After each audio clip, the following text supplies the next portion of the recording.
Assalamualaikum warahmatullahi wabarakatuh. Selamat pagi, salam sejahtera untuk semua. Pertama-tama Waalaikumsalam.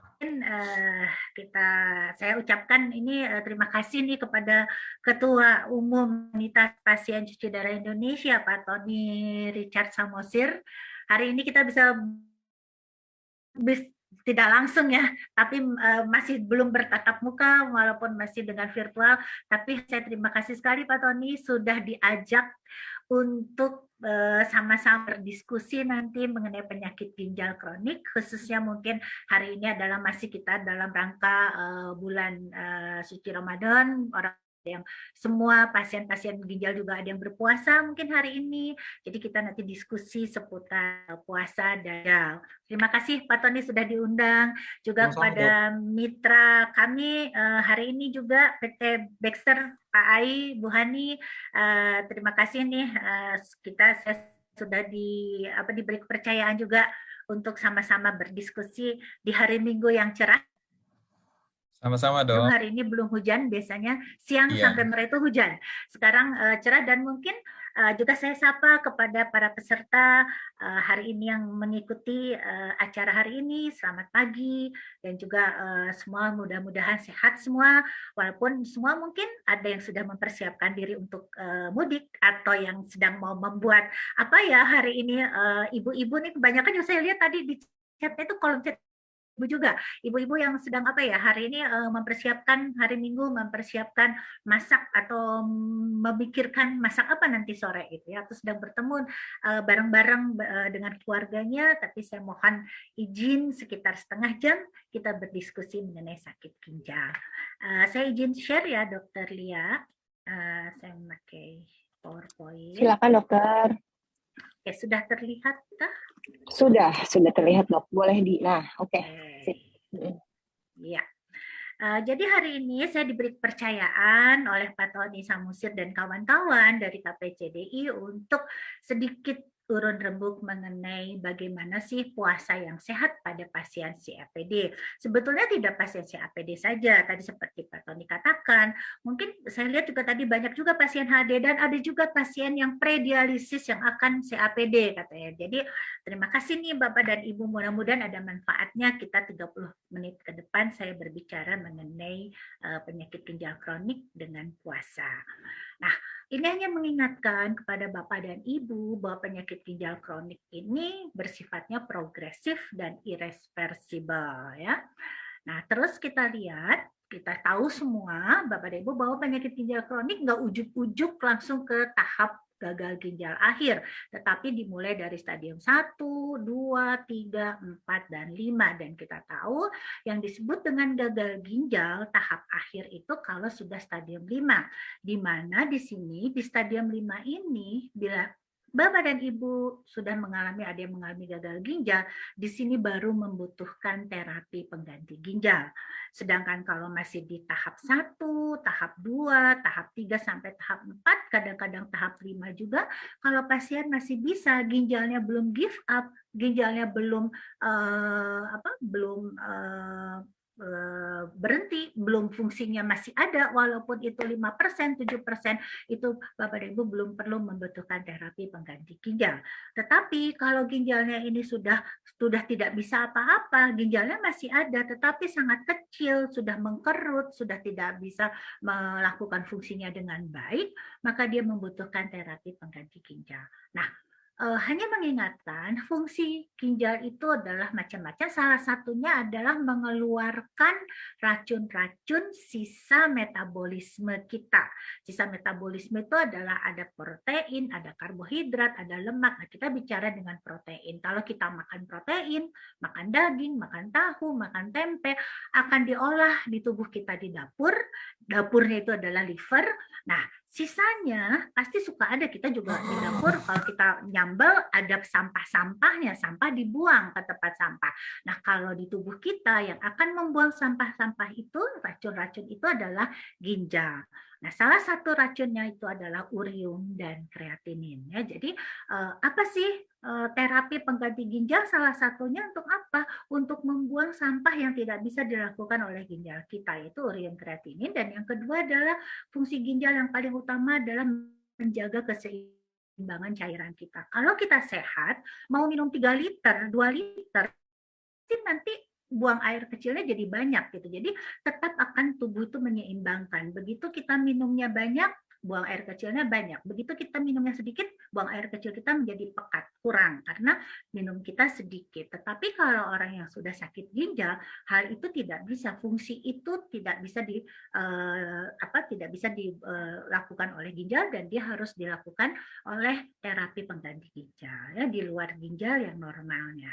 Nah, terapi pengganti ginjal di sini adalah bisa hemodialisis atau HD, bisa peritoneal dialisis, dan transplantasi atau cangkok ginjal. Jadi modalitas yang terbaik apa? Terapi pengganti ginjal? Ya pasti transplantasi ginjal lah ya. Kenapa? Karena kalau transplantasi ginjal, tubuh kita yang tidak sehat, yang ginjalnya sudah rusak, itu langsung diberikan ginjal bisa dari saudaranya atau juga sekarang sudah bisa sebetulnya donor yang bukan related, jadi real itu bukan donor keluarga, itu bisa dilakukan. Ya, yang sekarang yang di RSCM juga ini sedang melakukan menjajaki donor dari kadaver sebetulnya ya. Nah, jadi itu ginjalnya diberikan kepada tubuh kita. Tubuh kita yang sudah rusak ginjalnya, dia akan baik kembali. Orang yang asalnya hipertensi tidak hipertensi, orang yang biasanya anemi tidak anemi lagi, dan racun-racunnya juga jadi urin kreatinin tidak tinggi lagi di dalam darah karena kita mempunyai ginjal yang baru. Itu yang terbaik terapi pengganti ginjalnya ya.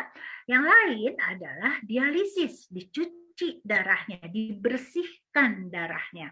Ada dua modalitasnya. Kalau kita memakai mesin, namanya adalah hemodialisis, tetapi kalau proses cuci darah itu di dalam tubuh kita sendiri, dimasukkan cairan ke dalam perut kita, rongga perut kita, itu namanya peritoneal dialisis. Jadi peritoneal itu bahasa kedokteran untuk istilah dari rongga perut ya.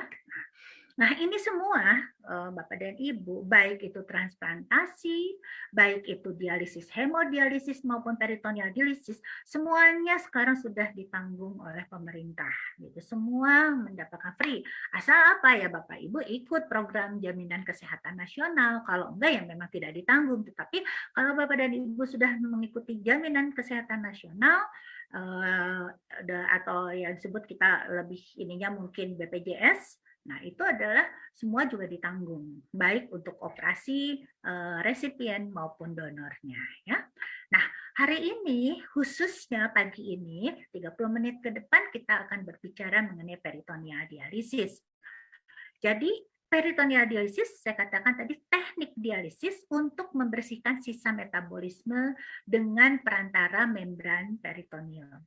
Karena kita tahu pasien Bapak Ibu yang melakukan HD itu prosesnya bukan di mesinnya, tetapi prosesnya adalah di tabung yang ada di sebelah mesin. Tabung yang ukurannya sekitar 25 cm itu adalah atau yang yang biokompatibilitasnya baik, itu adalah ada yang sampai 30 cm misalnya untuk HDF itu ya. Nah, itu adalah prosesnya di situ. Itu membran dibuat oleh manusia. Tetapi untuk proses dialisis ini yang dijadikan membran karena harus ada membran, itu membrannya adalah membran selaput perut kita yang dibuat yang diberikan oleh Tuhan, tidak dibuat oleh manusia. Jadi itu harus dipusti-pusti nih kalau ada pasien CAPD di sini harus hati-hati dengan pemberian larutan-larutan cairan dari CAPD-nya. Nah, istilahnya untuk peritoneal dialisis juga ada dialisis peritoneal akut, ada dialisis, saya pakai ini dulu deh. Maaf ya, oke. Ada proses dialisis peritoneal akut, ada yang namanya kronik. Sama aja seperti misalnya hemodialisis, ada yang akut, ada yang kronik. Nah, bedanya kalau dialisis peritoneal kronik, ada yang namanya APD, ini pakai mesin, automatic peritoneal dialisis, dan mesinnya ini lumayan mahal, harganya satu mobil Avanza. Di Indonesia baru ada beberapa, kurang dari 20 lah yang punya memakai APD ini. Di Bandung katanya ada 3 saat ini. Terus ada CAPD, Continuous Ambulatory Peritoneal Dialysis. Ini yang akan kita fokuskan hari ini ya. Nah, jadi apa sih sebetulnya CAPD? CAPD continuous. Kalau continuous artinya proses dialisisnya tidak berhenti. Dia secara berkesinambungan membersihkan darah dari mengeluarkan sisa-sisa metabolisme yang tidak dibutuhkan 24 jam sehari setiap hari. Bedanya dengan HD itu, kalau Bapak dan Ibu melakukan HD, dicuci darahnya seminggu 2 kali atau seminggu 3 kali. Tetapi kalau CAPD terus per 24 jam setiap hari, tidak ada liburnya. Ya. Ambulatori dia bebas bergerak, tidak berhubungan dengan mesin. Bedanya dengan HD, HD harus memakai mesin, Bapak dan Ibu harus ke sentar dialisis, ke rumah sakit yang ada unit dialisisnya. Tetapi kalau ambulatori bebas bergerak dan dia boleh dilakukan di mana saja. Peritoneal yaitu rongga peritoneum sebagai filter untuk mengeluarkan sisa metabolismenya. Sedangkan dialisis tadi prosesnya untuk menyaring dan membuang cairan berlebih serta ampas atau sisa-sisa racun-racun yang tidak dibutuhkan oleh tubuh kita, itu prosesnya dikeluarkan dari tubuh dengan namanya adalah dialisis ya. Nah, ini mungkin supaya lebih jelasnya mungkin Bapak dan Ibu yang hari ini atau ada yang belum tahu apa sih, tidak bisa membayangkan apa sih proses CAPD itu seperti apa. Nah, jadi kalau kita bayangkan, ini adalah perut kita nih, rongga perut kita. Ini isinya hanya ada liver, hanya liver tuh hati, ada limpa, dan juga ada usus. Hanya segitu isinya. Yang lainnya adalah kosong melompong, seperti kita mempunyai suatu kamar, saya ada di dalam ruangan, ada dindingnya 4, nah ini juga sama, rongga perut itu ada dindingnya, diselimuti dinding. Nah, cairan dimasukkan ke dalam sini Bapak dan Ibu, ini cairannya. Yang biru ini adalah cairan yang bersih, yang tidak ada urium kreatinin, cairan dialisat. Kalau Bapak dan Ibu melakukan hemodialisis itu adalah yang dari disimpannya misalnya di jerigen ya di bawah, nah seperti itu.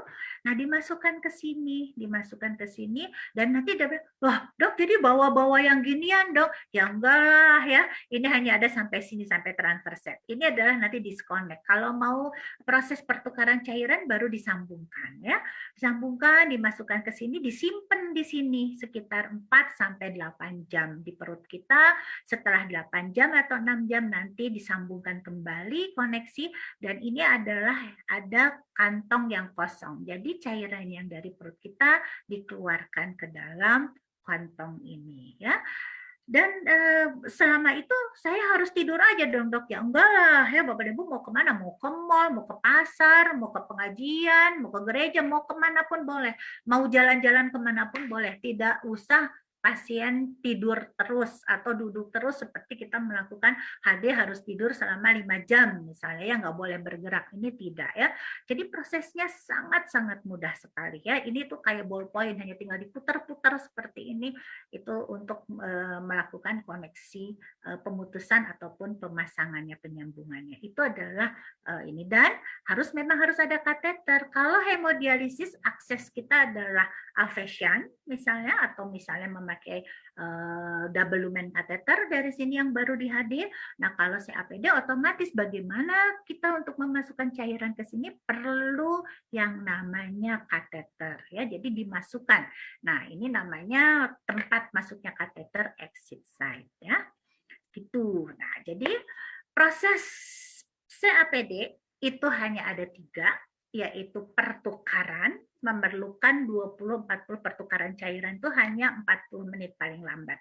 Pertama dikeluarkan dulu kalau misalnya ini sudah ada sebelumnya pada saat dioperasi dan training, sudah ada cairan sini, kita keluarkan. Setelah itu kita isi dan kemudian di dwelling. Dwell itu adalah disimpan di sini. Ini dikerjakan oleh siapa? Dikerjakan sendiri oleh pasien ataupun asisten. Kalau misalnya pasiennya ada stroke atau tidak bisa melihat, misalnya pasien diabetes, rabun matanya, susah melihat, boleh memakai asisten. Tetapi di mana dikerjakannya? Di rumah masing-masing, ya, tidak di rumah sakit, ya.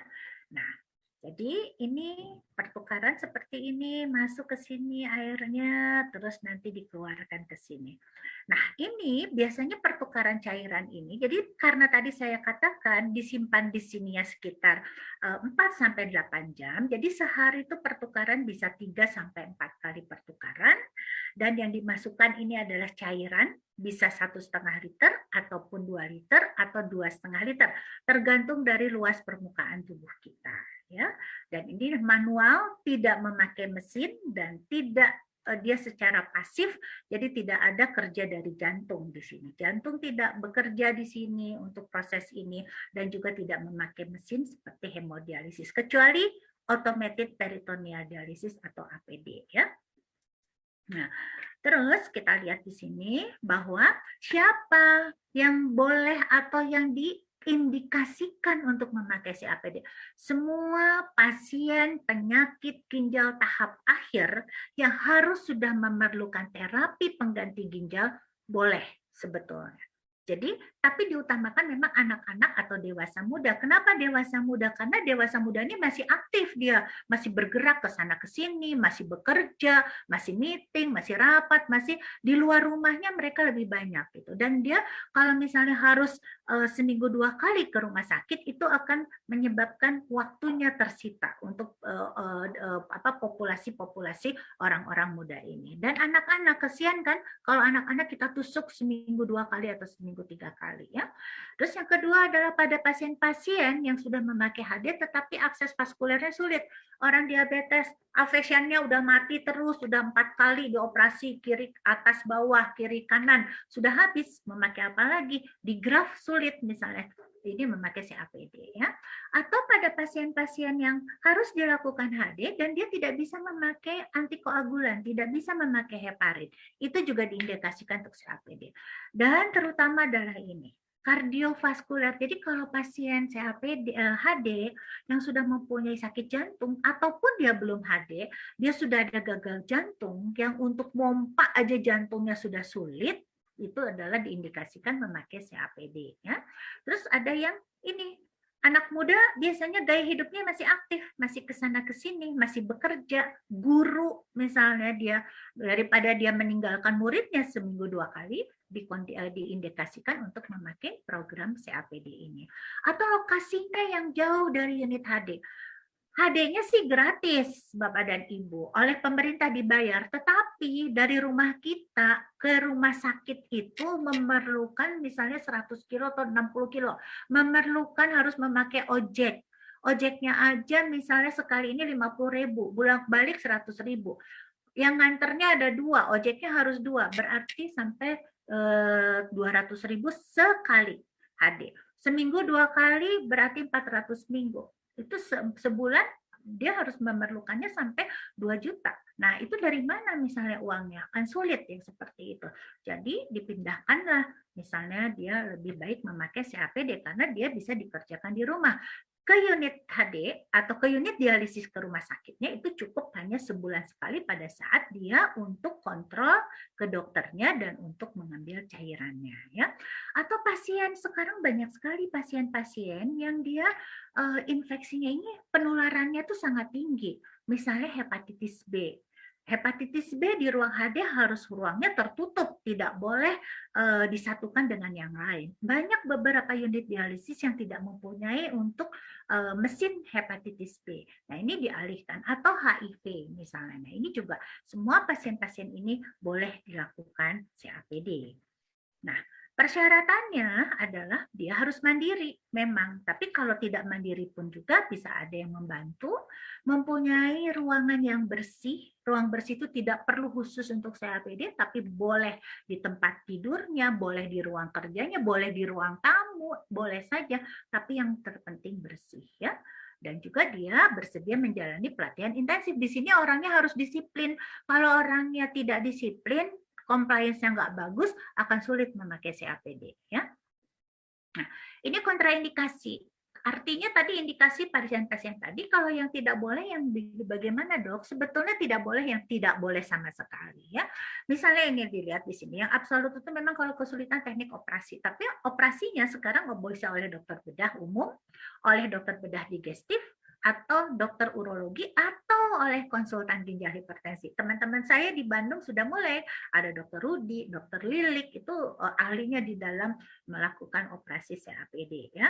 Terus atau dia mempunyai luka yang luas di dinding abdomen, atau pernah dioperasi sampai lebih dari 3 kali. Misalnya dia pernah dioperasi seksio cesaria untuk hamil lahirnya di seksio, itu kita tidak dianjurkan karena nantinya dia ususnya bisa melekat ya. Itu adalah yang secara absolut ya. Yang relatif apa? Pasien-pasien ini, misalnya di sini ada gangguan penglihatan, ada pasien hernia, sebetulnya bisa. Jadi ada beberapa pasien saya yang dia mempunyai hernia, ternyata ya kita operasi berdua. Jadi hernianya kita operasi, lakukan juga operasi untuk pemasangan kateter. Jadi tidak terlalu mengganggu. Obesitas juga banyak sekali. Ada pasien, saya punya pasien lebih dari 2 obesitas itu dilakukan oleh urologi ya biasanya. Jadi memakai kateternya yang lebih panjang, itu kita mintanya ke Baxter disediakan kateter yang lebih panjang untuk pasien-pasien yang khusus yang obes, yang gemuk ya. Atau memang dia ada inflamasi kronik saluran cerna atau penyakit paru. Nah, ini kalau PPOK memang ini agak sulit. Karena kalau orang yang PPOK itu maksudnya gini, orang yang misalnya asma atau bronkitis kronis yang dia batuk-batuk terus, ya iya, mengganggu nanti kalau batuk itu tekanan di dalam perut itu akan meningkat. Nah, itu juga ditambah dengan air, nanti biasanya kadang-kadang bisa terjadi hernia di udalnya ya, di pusatnya ya. Nah, sekarang kalau itu apa kelebihan dan kekurangan dari CAPD ini? Yang satu, kelebihannya dia bersifat terus-menerus, artinya apa? Urium dan kreatininya akan lebih turun daripada pasien-pasien HD yang di HD-nya hanya seminggu 2 kali. Misalnya ya. Yang kedua adalah kadang-kadang di sini orang-orang HD itu nggak boleh makan buah, nggak boleh makan sayur, sama dokternya kenapa? Karena cenderung hiperkalemi. Nah, di sini pasien jarang ada hiperkalemi. Orang kenapa? Karena dikeluarkannya dia 6 jam sekali airnya.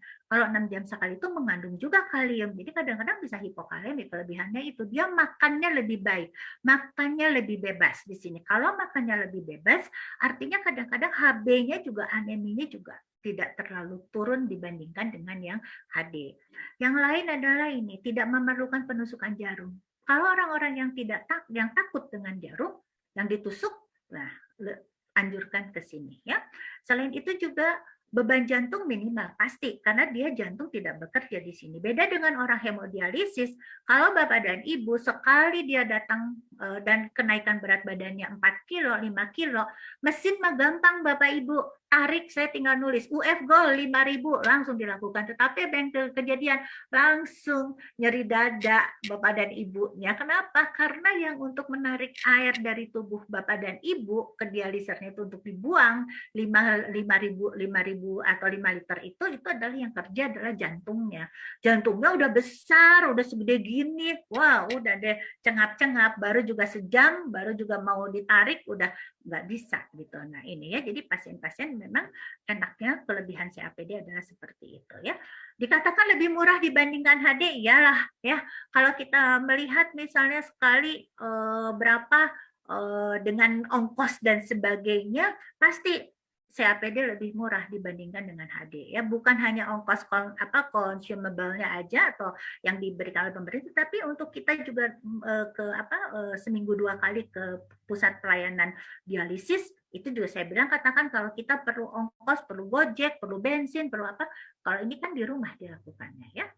Tapi memang selalu segala sesuatu ada kelebihan dan ada kekurangannya. Salah satu yang ditakutkan dan kadang-kadang teman-teman saya sendiri, para perawat, dokternya, kenapa nggak suka dengan CAPD? Karena ini katanya, Ri, saya takut deh pasien saya jadi infeksi. Lah, kalau kita betul melakukan CAPD-nya, Bapak dan Ibu selalu pakai masker. Jadi kalau kita semua di masker itu baru 2 tahun ke belakang ini ya, tetapi kalau orang CAPD, begitu dia akan bertukar cairan, wajib hukumnya harus memakai masker.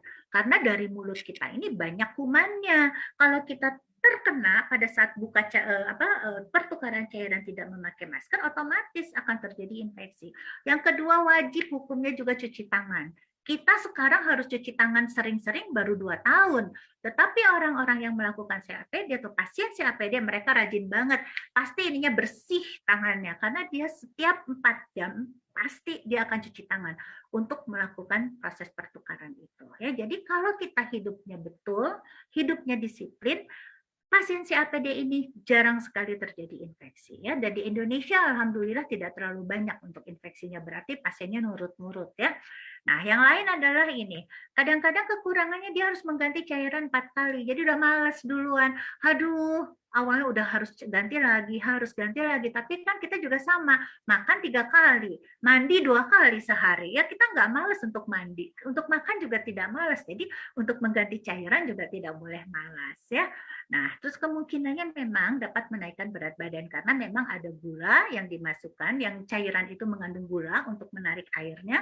Jadi gula ini kadang-kadang dia bisa terabsorpsi ke dalam tubuh kita. Jadi memang kadang-kadang kadar trigliseridanya tinggi. Jadi tetapi ini bisa dikelola dengan cara kita dietnya tidak boleh banyak makannya. Kalau misalnya kebutuhannya dari luar 1.800 kalori, ya kita harus turunkan makan nasinya karena kita sudah mempunyai kalori dari cairan COPD ini ya. Nah, sekarang ini hanya menunjukkan tahun 2020 karena 2021 belum di launching nanti di JNHC oleh Dr. Afiatin, Ketua Indonesian Renal Registry, ternyata COPD itu 2.702. Jadi dari 2019 ke 2020 ada 300 peningkatannya. Tapi memang gini aja, nggak kayak HD. Lihat kalau HD, wait ya. Kenapa HD di 2020 sedikit? Ini yang aktif ini adalah pasien baru, ini adalah yang biru muda, yang pasien aktif ini adalah yang biru tua. Kenapa di sini yang ininya sedikit malah turun? Karena banyak yang meninggal karena pandemi COVID dimulai 2020. Pasien kita 30% pasien HD meninggal rata-rata ya di Indonesia ya, seperti itu. Tapi untuk COPD lebih sedikit. Kenapa? Karena COPD tidak ke rumah sakit, salah satunya adalah itu, dan dia di rumah terus, mungkin pertukaran cairan dan sebagainya, mereka lebih disiplin, mereka lebih baik untuk COPD itu ya. Nah, sekarang topik kedua, boleh enggak pasien berpuasa walaupun ini sudah hari ke-21 atau hari ke-22 ya, tapi nggak apa-apa lah, insya Allah kita semua dipertemukan kembali dengan Ramadan tahun berikutnya, tahun yang akan datang ya, pasien bapak-bapak dan ibu-ibu boleh nggak berpuasa? Boleh banget sebetulnya ya, karena kita tahu bahwa memang ibadah puasa ini mengharuskan menahan hawa nafsu, salah satunya makan dan minum. Nah, kita pengen tahu bagaimana orang puasa yang 14 jam, apakah akan mengganggu terhadap fungsi ginjal kita. Ya. Nah, ternyata ada kategori risikonya Bapak dan Ibu. Seperti tadi saya di depan berbicara ada stadium 1 sampai stadium 5, di mana stadium ini sangat berperan di dalam pasien-pasien penyakit ginjal kronik untuk berpuasa. Jadi risikonya untuk menjadi perburukan dari fungsi ginjalnya seperti apa? Itu ada risiko, kita bagi menjadi risiko rendah, risiko tinggi, dan risiko sangat tinggi. Nah, kalau dia risiko sedang, berarti ini stadiumnya baru 1 sampai 3. Fungsi ginjal kita masih di atas 60%. Dia masih baik-baik aja. Tidak ada masalah. Boleh berpuasa dan fungsi ginjalnya harus stabil. Tetapi kalau dia di stadium 1 dan 3, jadi masih di atas 60%, tetapi fungsi ginjalnya tidak stabil, misalnya pasiennya cenderung terjadi hiperkalemi, pasien diabetes yang dia bengkak-bengkak, kakinya bengkak, semuanya bengkak. Ini belum cuci darah ya Bapak dan Ibu. Ini masih stadium 2 dan stadium 3, stadium awal. Tapi tidak stabil dan mempunyai pasien misalnya dia mempunyai penyakit jantung. Nah, hal ini harus ada monitoring yang ketat dari medis, dari dokter. Sebaiknya memang tidak berpuasa, tetapi ini tinggi, masih boleh. Nah, yang sangat tinggi memang dianjurkan katanya tidak boleh berpuasa. Untuk siapa? Stadium 4 dan 5 yang belum dialisis, pasien yang sudah cuci darah, yaitu HD dan COPD, pasien yang hamil, atau yang dia memang mempunyai gagal jantung. Kalau gagal jantung dari stadium 1 ke sini dia sudah sulit sebetulnya ya. Nah, kalau seperti ini jadi gimana dong kalau saya ingin puasa, pasien cuci darah, Bapak dan Ibu yang baik HD atau COPD, masa nggak boleh? Nanti akan risikonya sangat tinggi. Ini adalah memang risiko sangat tinggi, tetapi segala sesuatu pasti ada jalan keluarnya ya.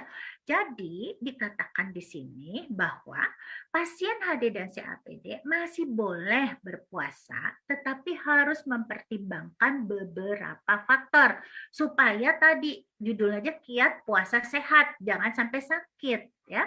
Satu, kita harus lihat apakah masih ada nggak sih air seni kita, masih bisa nggak sih kita berkemih. Karena kalau kita masih bisa berkemih, berarti fungsi ginjal sisa kita tidak nol sama sekali. Ini masih, wah ini boleh sekali berpuasa.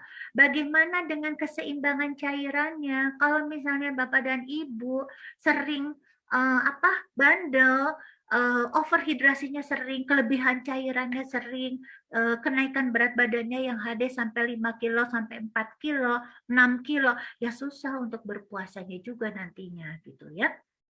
Terus kadar kalium. Ada beberapa pasien yang cenderung dia kaliumnya meningkat gitu. Terutama adalah pasien-pasien yang diabetes. Itu kadar kaliumnya tuh sering meningkat. Jadi lebih tinggi daripada yang lain.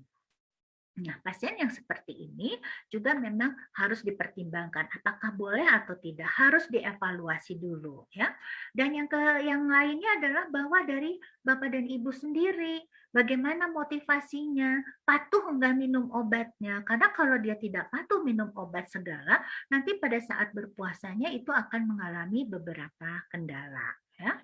Jadi disarankan untuk yang ingin puasa itu harus dikonsultasikan dulu sebetulnya ke dokter 1 bulan atau minimal 2 minggu sebelum puasa itu. Untuk apa? Supaya dokternya atau perawatnya bisa melihat secara klinis bagaimana kondisi fisik dari Bapak dan Ibu semua. Baik enggak nih? Malnutrisi enggak nih? Gitu. Terus harus diperiksa laboratoriumnya, terutama adalah kalium dan albumin, karena albumin mencerminkan pasien itu kurang gizi atau tidak misalnya. Jadi kalau albuminnya sudah rendah, disuruh puasa itu akan sulit nantinya ya. Terus perubahan jadwal pertukaran cairan, jadwal minum obat itu harus didiskusikan dengan dokternya, minimal dengan perawatnya. Kalau enggak kenapa?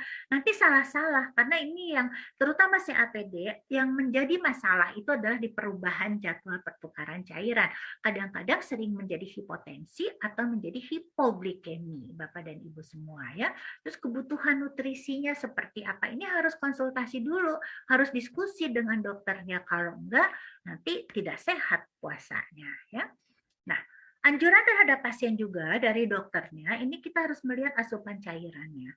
Jadi walaupun puasa, memang ada untungnya juga katanya gini. Oh kalau orang sakit ginjal kan dok nggak boleh minum banyak-banyak. Orang yang di HD nggak boleh minum banyak-banyak.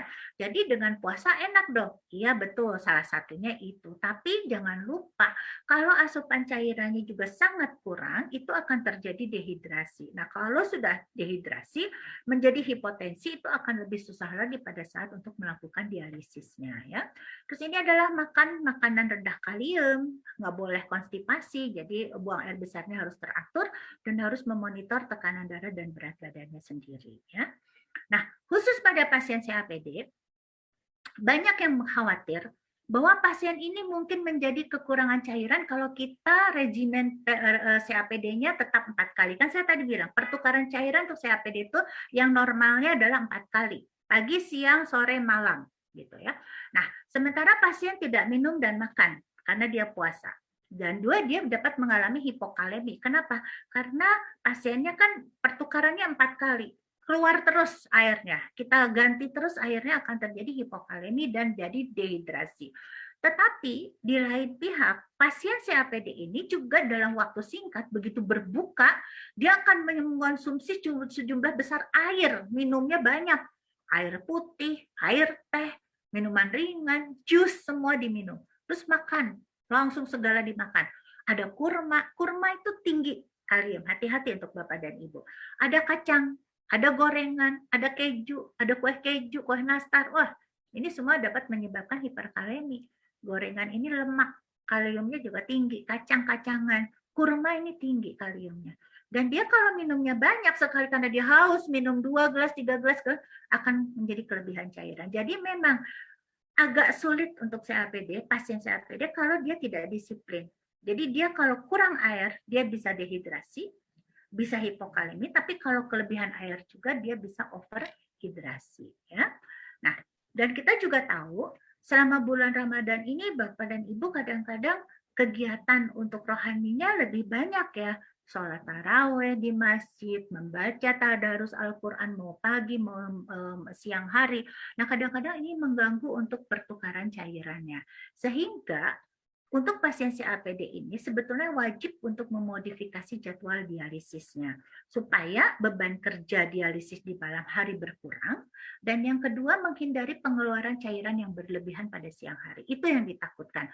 Kalau siang harinya bisa dari pagi sampai siang jam 11 tukar cairan, nanti jam 3 asar tukar lagi, baru maghrib, oh itu udah 3 kali, itu akan terjadi dehidrasi gitu ya, dan hipokalemi.